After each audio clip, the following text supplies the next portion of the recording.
Over the past couple of days, the Israeli-Iranian conflict has undergone tectonic changes, beginning with the direct intervention of the United States. Suffice it to say that this video was originally prepared as a simple update on the progress of the war. It turned out to be the story of how Trump managed to end it and achieve his first diplomatic victory, perhaps, in both his terms, and also prove that the concept of peace through force works if you suddenly grow balls and start using this very force, the only language that dictators understand. As you may already know, on the night of June 22, the United States struck with penetrating air bombs and Tomahawk cruise missiles on Iranian nuclear program facilities in Tanz and from Fahana. Now we know much more about the progress of the operation thanks to a briefing for journalists held by Defense Minister Pithakseth and the chairman of the Joint Chiefs of Staff, General Dan Kane. Below are excerpts from the report from the briefing from the publication Warzone. U.S. Air Force B-2 Spirit stealth bombers dropped 14 GBU-57B massive ordnance penetrator, MOP, concrete piercing bombs, weighing 30,000 pounds each, on Iranian nuclear facilities in Ford and Natanz, Pithakseth and General Kane confirmed. The attack was the first combat use of the MOP bomb. A total of 125 aircraft, including B-2 bombers, were involved in the air portion of the operation. The facility in Isfahan was attacked by more than 24 Tomahawk sea-launched cruise missiles launched from a single submarine located somewhere in the region. Although this was not directly stated at the briefing, the U.S. Navy has only 4 Howe-class nuclear submarines with the ability to simultaneously launch that many Tomahawks. On the night of Friday to Saturday, a large B-2 strike group launched from U.S. territory, Kane explained. To maintain tactical surprise, part of the group flew west toward the Pacific Ocean as a decoy force, a move known only to a limited number of planners and leaders. The main strike force of 7 B-2 Spirit stealth bombers with 2-man crews quietly headed east with minimal radio contact during the 12-hour flight to the targets, he added. The aircraft made several mid-air refuelings. To mislead adversaries, the United States used decoys and deployed 4th and 5th generation fighters at high altitudes and speeds to scan the area for Iranian SAM fighters, the chairman of the Joint Chiefs of Staff noted. As the strike group approached Ford and Natanz, the air defense cover used high-speed air defense suppression systems to ensure safe passage, and the fighters used preemptive fire to suppress possible Iranian SAMs. This likely refers to the GM-88 Karam family of anti-radiation missiles, Warzone suggests. At this time, we have no information that fire was opened on the strike group, the Americans said. Upon entering the target area at about 1840 U.S. Eastern Time, or about 2:10 Tehran time, the lead B dropped 2 GB 57 aerial bombs on the first of several Ford sites, Kane said. As the president noted last night, the remaining bombers also hit their targets. A total of 14 MOPs were dropped on the 2 nuclear sites. After dropping their ordnance, the Midnight Hammer strike group left Iranian airspace and headed back, he added. We are not aware of any fire on the group upon exiting. Iranian fighters did not take off, and Iranian air defense systems apparently did not detect our aircraft. The element of surprise was maintained. Regarding the naval component of Operation Midnight Hammer, at approximately 5 p.m. Eastern Time, just prior to the strike group's entry into Iranian airspace, a U.S. submarine in the U.S. Central Command Area of Responsibility fired more than 24 Tomahawk cruise missiles at key infrastructure in Isfahan, Kane added. The Tomahawk missiles were the final strike on Isfahan, which allowed the surprise element to be maintained for the remainder of the operation. All 3 of Iran's nuclear facilities were destroyed between 6:40 p.m. and 7:05 p.m. Eastern Time. That's around 2 a.m. Tehran time, the chairman of the Joint Chiefs of Staff emphasized. In total, U.S. forces used approximately 75 precision-guided munitions in the operation. The Israeli Air Force's important role in preparing the American operation would have remained behind the scenes if not for the publication of Exus. Trump told Netanyahu he wanted the Israeli Air Force to destroy as many Iranian air defense systems as possible in southern Iran to clear the way for U.S. B-2 Spirit bombers. The U.S. then gave Israel a list of air defense systems it wanted destroyed before the strike,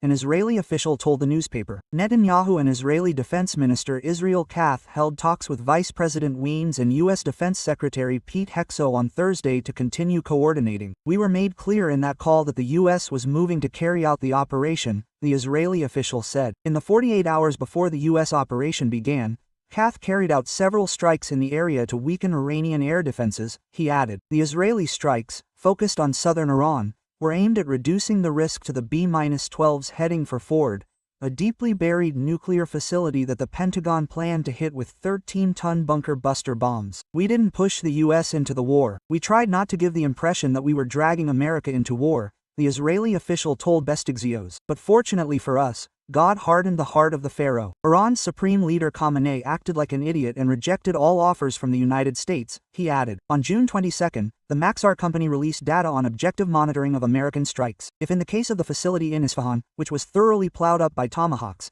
everything is clear, then in the case of Ford, the researchers had to sweat. Analyst Benson McCauley's clearly presented the locations of the strikes on a diagram of the Ford facilities, obtained in 2018 by Massad's agents as part of the archive of Iran's nuclear program they stole. In his opinion, the strike was aimed precisely at those corridors of the complex where uranium enrichment was carried out. Twitter noted that the locations of the strikes on Ford were not chosen by chance on a satellite image from 2009.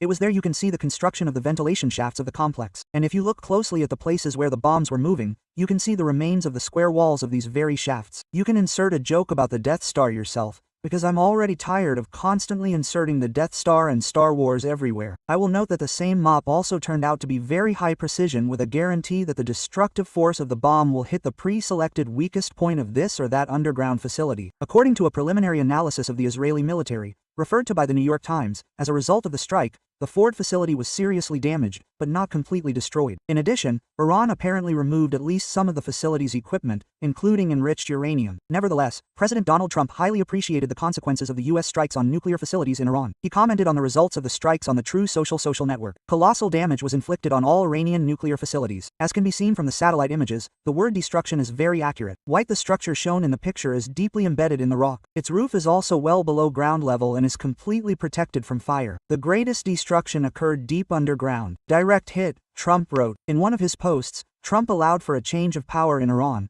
since the Iranian government cannot make the country great again. It is not politically correct to use the term regime change, but if the current Iranian regime is not capable of making Iran great again, why not change the regime of MIG, the US president wrote. Meanwhile, much more conciliatory voices were heard from the Trump administration. We are not at war with Iran, we are at war with its nuclear program, Vice President J.D. Vance said. He added that the United States is not interested in conducting military operations at the sites of the strikes, and the states can have good relations with Iran. However, he stressed that he has no fears that the situation could turn into a protracted conflict. Pentagon Chief Pithikseth added that a settlement must be reached through negotiations, and Iran must understand this. In addition, as the Wall Journal wrote, the United States made it clear to Iran that the strikes on nuclear facilities were a one-off operation. An American official told the publication that the Trump administration contacted Iran to make it clear that the attack was a one-off attack, and not the beginning of a war aimed at regime change. According to the Wall Journal, Trump made the decision to carry out the operation after Iran repeatedly rejected his demands to abandon uranium enrichment, and Israel paved the way for 10 days by striking Iran's nuclear infrastructure and air defense systems. On Saturday afternoon, at his private club in New Jersey,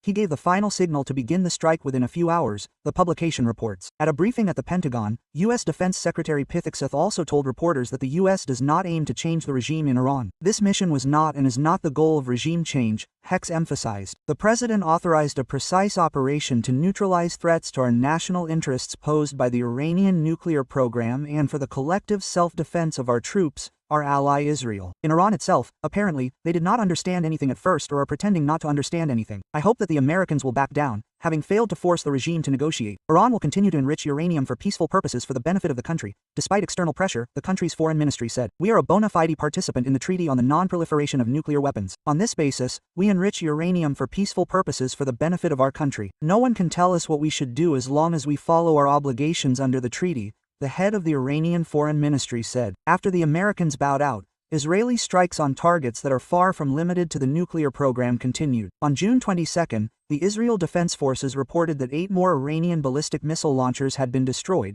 including 6 that were ready for immediate launch toward Israeli territory. It should be noted, writes Israeli analyst Galavin, that Iran's ability to launch missile strikes against Israel has already degraded to several dozen missiles per day. The rate is unpleasant, but tolerable and controllable. Iran's initial plans were to launch hundreds of missiles at a time, and up to 1,000 per day or two. However, the destruction, including filling up the entrances and exits, missile arsenals, the constant removal of launchers, and strikes against control teams and crews, completely disrupted these plans. For my part, I would like to point out that this success shows how far the capabilities of Western countries have advanced in the last 30 years since the hunt for Scuds during the Gulf War, when coalition forces attempts to detect and destroy Saddam Hussein's mobile launchers, which were also striking Israel, ended in almost complete failure. At that time, the US and Allied air forces could not boast of a single confirmed destruction of an Iraqi launcher. At that time, no one could even imagine that it was possible to catch and destroy enemy missile launchers almost at the moment of launch, as Israel is doing now. On the night of June 23,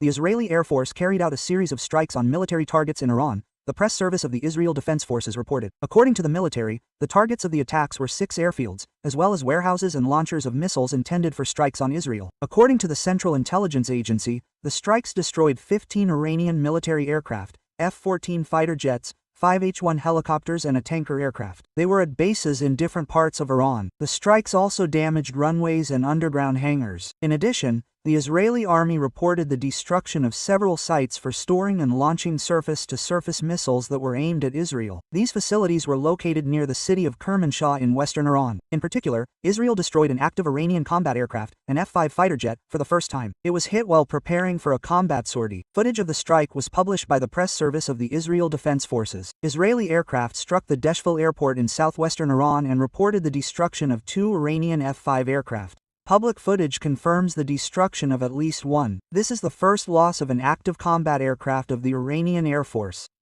The aircraft was on high alert. The outer wing pylons already had short-range air-to-air missiles, similar to the AIM-9 or their local equivalent, suspended. The aircraft was also connected to a power cable from a ground power plant, indicating pre-flight preparation. Previous aircraft hit by Israeli aircraft were most likely not combat-ready, since, judging by satellite images, they had not moved for years. Strikes also hit objects symbolizing the repressive machine of the Iranian regime, although Israeli officials did not directly confirm that their goal was to overthrow the Islamic Republic. It was reported that the main gate of Evin prison in Tehran was hit during Israeli airstrikes on June 23. According to several sources, Evin is considered the main place of detention of political prisoners in Iran. Iranian attacks also continued to damage primarily Israel's civilian infrastructure. However, they appear to be insufficient to force the Israeli leadership to change course. After another Iranian missile attack on June 23, 8,000 homes were left without electricity in Idovo as a result of the attack, Al Jazeera wrote, citing the Israeli Ministry of Energy. Almost from the very beginning of the conflict, a significant asymmetry in Israeli and Iranian strikes emerged. Israeli aircraft bombed targets in Iran with relatively cheap aerial bombs, while Iran was forced to respond with long-range missiles from deep within the country, since shorter-range missile launchers were constantly being attacked. Iranian forces would certainly have fought much more effectively, and Israel would not have struck with such impunity, if the Iranian air defense system had not been destroyed as an organized force literally in the first hours of the war. This is one of the reasons for Israel's victory in this war. And basically, what we are looking at today is that I am describing what happened during these 12 days, this 12-day war,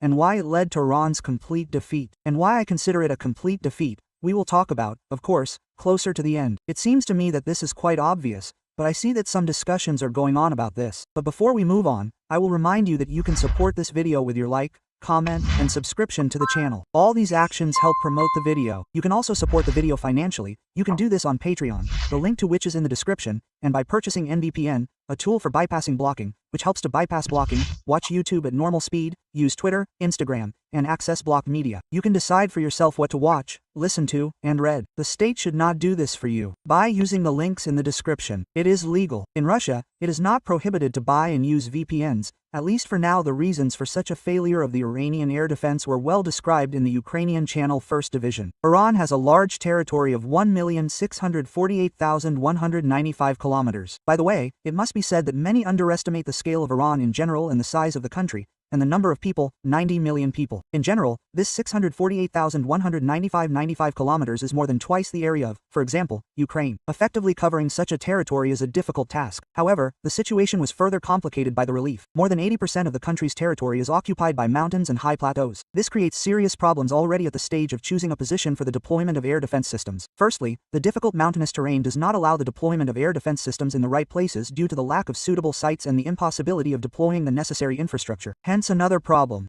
The limited number of sites makes it very likely that they will be identified quite quickly. Secondly, significant differences in the cells make it difficult for radar stations to operate, since they need to be placed at the highest possible positions to effectively detect air targets. As a result, blind spots are formed between the mountains, through which the enemy can pass at low altitude. Hello, Top Gun fans, since we are also talking about movies today. In addition, radar stations placed at high altitudes become vulnerable to anti-radiation missiles, such as the AGM-88 HARM. There have even been cases when Iranian radars were hit by Israeli aircraft using high-precision bombs such as the GB-39.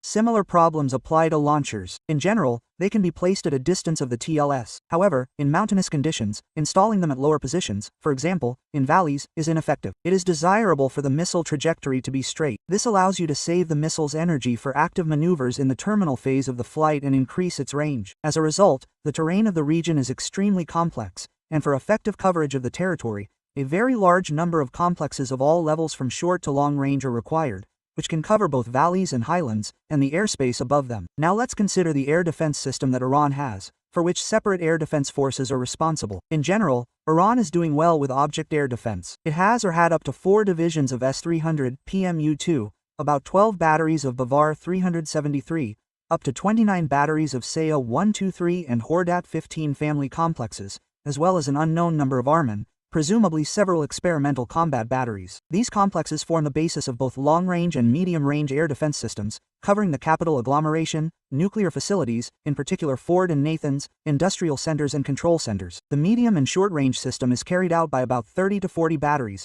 including the CEUMD-AT, dozens of Mercedes batteries, modernized MIM-23HWK, as well as the Azar Cash 9D and Zubin. This does not include manpads and anti-aircraft systems such as the Z-232 and Z-234, as well as similar ones. As you can see, the quantitative composition of the air defense is impressive, but having does not mean using it effectively. With such a number of means, even of dubious effectiveness, the Iranians were unable to shoot down a single manned aircraft of the Israeli or US Air Force, which effectively turned the country into a shooting range for aviation. Remember how the Ukrainian air defense held out in the first week of a full-scale war under much more powerful blows, because Russia had the same plan as Israel at the beginning of a full-scale invasion. Destroy all air defense, destroy all of Asia and continue bombing. You know, when Russian war correspondents say, "Why aren't we bombing Ukraine? How is Israel bombing there? Iran or Israel is bombing Gaza?" It's very simple. You tried, you just couldn't. At the beginning of the full-scale invasion, Russian aviation did exactly that, dropped bombs. All these planes were simply shot down, and, unfortunately, not everywhere. Well, that is, over Mariupol. For example, it was Russian planes that carried out bombing. Here's the maternity hospital that we hit.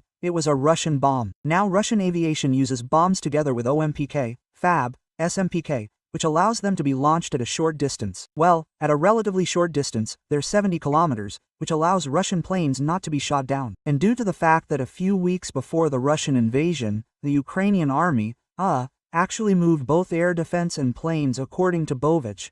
I have a big video about this on the publication that was on this topic. This actually saved a lot Ukraine. Because of this, the Russian planes that were expecting to bomb everything were destroyed. That's it, and the Iranian air defense was really bombed. The attack on the Iranian air defense system was complex. They involved airborne early warning aircraft, electronic warfare, anti-radar missiles, drones and sabotage groups that installed remotely controlled anti-tank missile systems, Spike. This is where the modern history of Iranian air defense ended in great shame. This is exactly what I was looking at back on June 13th, when I wrote the summary and wrote my posts on Telegram. I don't know anything about Iran. It's not my region, but I know a thing or two about war. And if your entire air defense system is knocked out, and if Israeli planes are calmly flying in your skies and refueling over Syria, you're screwed. That's it. That is, as a country, as a military force, you no longer exist. They can bomb absolutely anything. This is exactly what happened, and this is exactly what led to Iran's capitulation. Having the experience of a full-scale Russian-Ukrainian war,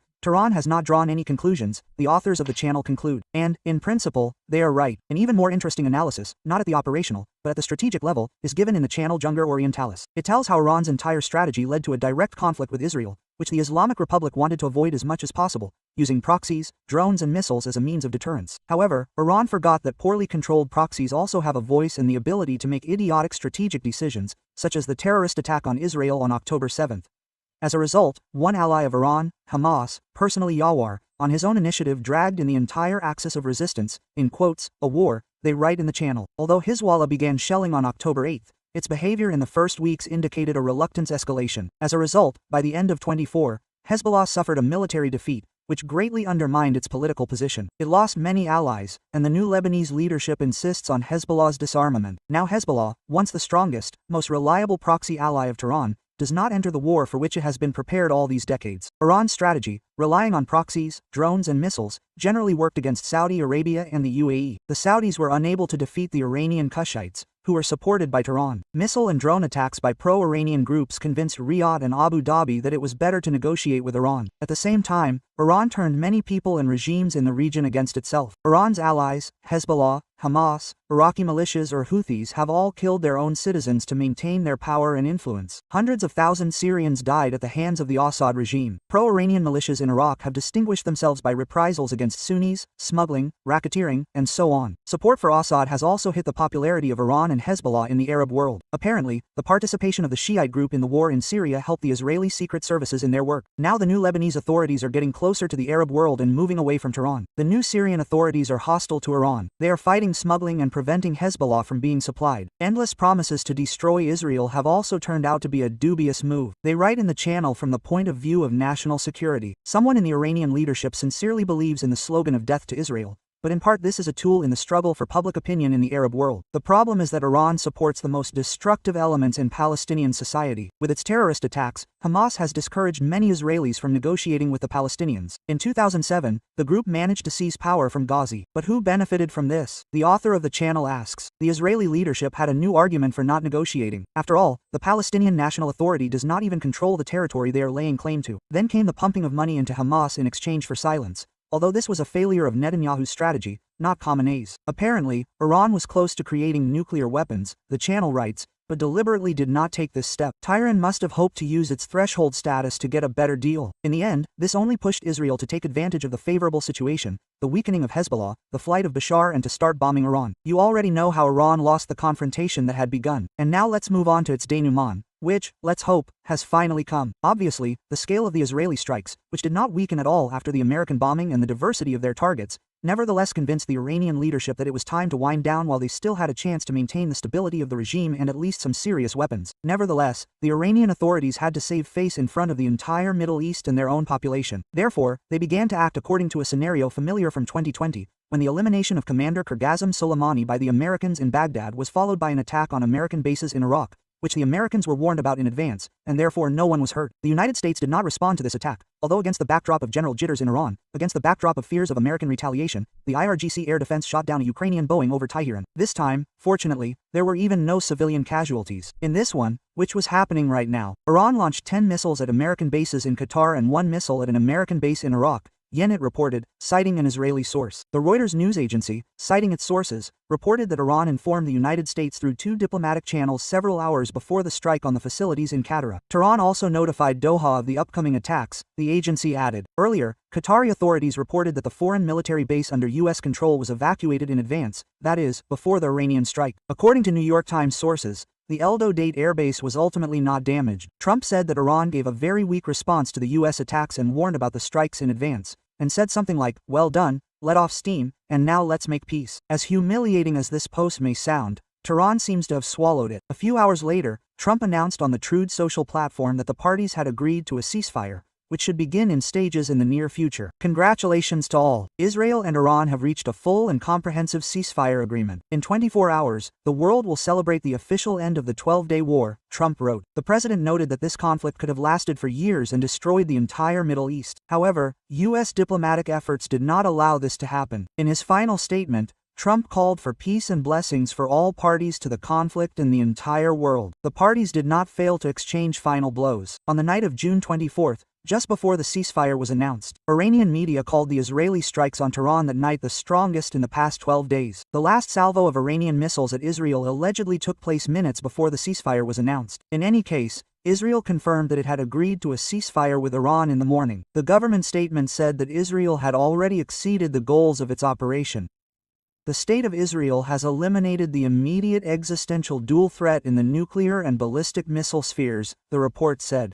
Most likely, Washington exerted some pressure on Jerusalem, especially given the role the United States plays in Israel's air defense and missile defense systems, as well as in arms supplies. Unlike Ukraine, Trump has concrete levers of influence over Israel. On the other hand, it seems that the Israelis did not need much persuasion. even if we do not take into account recent reports from sources that the operation is planned to be wound up in the coming days after achieving all its goals. Netanyahu himself said on June 23 that Israel was very close to achieving the goals of Operation People Like a Lion. In the afternoon, Iran's Supreme National Security Council, in turn, announced the entry into force of the security regime and ceasefire. The statement by the Secretariat of Iran's Supreme National Security Council spoke of a crushing response to every enemy provocation and the unwavering unity of the people during the 12 days of war. The statement said that Iran is ready to decisively respond to any subsequent aggression in the event of a violation of the ceasefire. The ceasefire was marred only by the Israeli Air Defense's statement about the launch of a single missile from Iran, but the Iranian authorities were quick to deny it, although they later changed their versions. Israel announced its intention to respond with strikes on Tehran. At the time of recording the video, nothing was known about them. It remains to be hoped that these strikes will also be symbolic and that Uranus will be smart enough not to respond further. So, unexpectedly for everyone,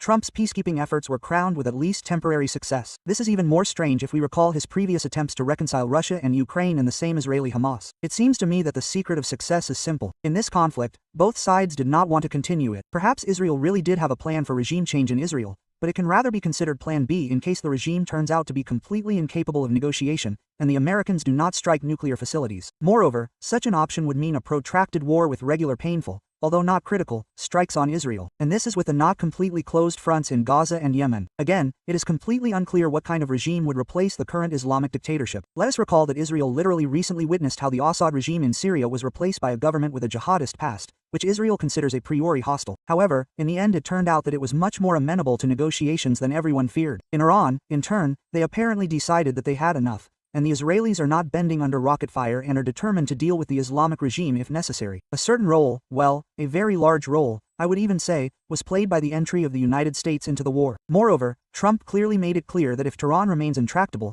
he is ready to continue using force. In this situation, the most adequate option seems to be an attempt to preserve power and the remnants of the military might of the Iranian regime, even if this means sacrificing plans to create nuclear weapons. The main thing is that if the regime is lucky, it will continue to exist, albeit with limited influence in the Middle East. Iran's longtime sworn enemy Saddam Hussein held on for another 12 years after he admitted defeat in the Gulf War in 1991. Tehran clearly understands that after the Iraqi and Afghan fiascos, no one is foolish enough to invade Iran and will allow the regime to exist if it does not pose an exosocial threat to Israel. In general, let's hope that this war will end, the price of oil will drop, and the attention of the international community can once again focus on Ukraine, the existential threat to which, unfortunately, has not yet disappeared and continues to rattle its nuclear weapons, as Iran would probably like, but it did not work out, and thank God. What can be said in conclusion to all this? Why do I consider Israel the winner in this war? I understand that over the past 12 days many people have imagined a lot of things. Well, that Israel is going to change the government in Iran, destroy the Ayatollah, and so on and so forth. But if you look at any report for these days, I clearly explained there that I do not think that Israel's main plan is to destroy the Iranian regime. Why? Because when they talk about the Iranian regime, they imagine some small country with people running around in sandals. This is not true. Iran is a gigantic country, gigantic. 90 million people, more than 1 million, square kilometers of territory. It is a gigantic country. Even in the event of a revolution or something else, it's anyone's guess what will happen there. Imagine a civil war with a population of 90 million, and all this next to the strait, where, 20% of the world's oil is. I'm not saying that I don't wish for the people, of Iran, the Persians, and others who are represented there. I wish them freedom from dictatorship. Of course, I wish it very much, because the Iranian regime really does keep a huge number of people in simply unbearable conditions. But nevertheless, if we consider it from the point of view of Israel's military goals, let me remind you, instability in the region is not what they would like. Who the hell knows who will fight for power there and who will seize it? The same with the murder of Khamenei. That is why I say that it seems to me that Israel's goal has never been to kill Khamenei. Israel's goal was, they declared it, and they are quite understandable, to destroy the Iranian nuclear program. That's all. This is the only goal that Israel had. Israel achieved it, and the stories about the overthrow of the Ayatollahs there, about a change in the regime in Iran, this was Plan B in case the US did not join. This was a possibility, because Trump is quite unpredictable. Moreover, the magic isolationists from his wing, they all spoke out against this, as you remember. But no, America struck. And, judging by the fact that Israel is ready to end this war, I conclude from this that the Ford facility has really either been destroyed or was close to being destroyed, in the sense that it is heavily damaged. Why do I think so? Because Israel has no better chance than now. The air defenses are suppressed. The missiles do not show what Iran would like to demonstrate. Therefore, to retreat, knowing that nuclear weapons can still be produced, well, that would be stupid. Therefore, I think that Israel, in fact, in these days since the American strike, has been figuring out what is going on with the Ford facility and what is going on with the enriched uranium, because at the conference Netanyahu said that they know what is where. He has interesting information, but he will not share it. Therefore, I think that Israel has completely achieved its goals, namely the destruction of the Iranian nuclear program. It really exceeded the plan, because in addition to this, it also destroyed the Iranian air defenses. There are many Iranian military factories, including those producing Shahed and missiles, many Iranian missile launchers. That is, Iran will need a very, very long time to recover from this, and in the near future, it will not pose the threat that it has posed in the Middle East in recent years, and it is unlikely that it will have the resources and capabilities to sponsor its proxies, Hezbollah and Hamas. Therefore, in general, it seems to me that Israel won this war in one wicket. Oh, and here many, of course, will say that Iran struck Israel, and the Israeli air defense let these missiles through. And this is true. The Israeli air defense worked quite effectively, but there is no air defense that will fully protect. We learned this back in 2023. Then Iranian missiles also broke through the Israeli air defense. And, unfortunately, it is important to remember that even in this incredibly successful military operation of Israel, which achieved all its goals without hitting any critical targets in Israel, that is, without destroying Israeli military bases or anything else, there are still a large number of dead civilians. From the point of view of military analysis, dead civilians have nothing to do with the matter. Yes, it sounds harsh, but it is true. From the point of view of analyzing military potential and the success of a particular military operation, there is an acceptable level of one's own losses, both among the military and among civilians. And, to put it mildly, Israel lost far fewer people than it feared it would lose in Iran's retaliatory strikes. But still, these are dead people. Therefore, please always remember that even the most successful war still means deaths, including the deaths of civilians. Even if war is inevitable, even if war is successful, it is still war, it is still death. It is important to keep this in mind so as not to turn into an eternal warmonger. That is, a person who is eternally thirsty for war. War is a last resort, and it should be delayed as long as possible. And it is a means that can only be used for defense and only in emergency situations, as it was now with Israel. But in any case, to sum it up, Iran has lost a lot, Israel has lost nothing. At the same time, Donald Trump has also won, whose words are now not just empty threats, but something that sometimes leads to decisive actions. And so I think that what has happened in the past 12 days will directly affect the rest of the world, and the perception of Trump, and including the war between Russia and Ukraine. Now Trump has literally just recently launched an image on his social networks with a large inscription, "Peace through strength." I hope that Trump will remember this inscription. I hope that it will not come to him as soon as the conversation turns to the war between Russia and Ukraine. I hope that he now understands how diplomacy works. These are not just tweets in which you threaten to do something in 2 weeks, and then do nothing. These are tweets where you threaten to do something in 2 weeks, and then do it in 2 days, much earlier than those 2 weeks have passed. It is important when you give ultimatums to follow through, otherwise no one will take them seriously. I hope Trump has learned this lesson. We will see. Well, I hope that there really will be peace in the Middle East in the near future, or better yet forever, as Trump says, because peace is always better than war. And this was Michael. See you soon. All the best. Bye.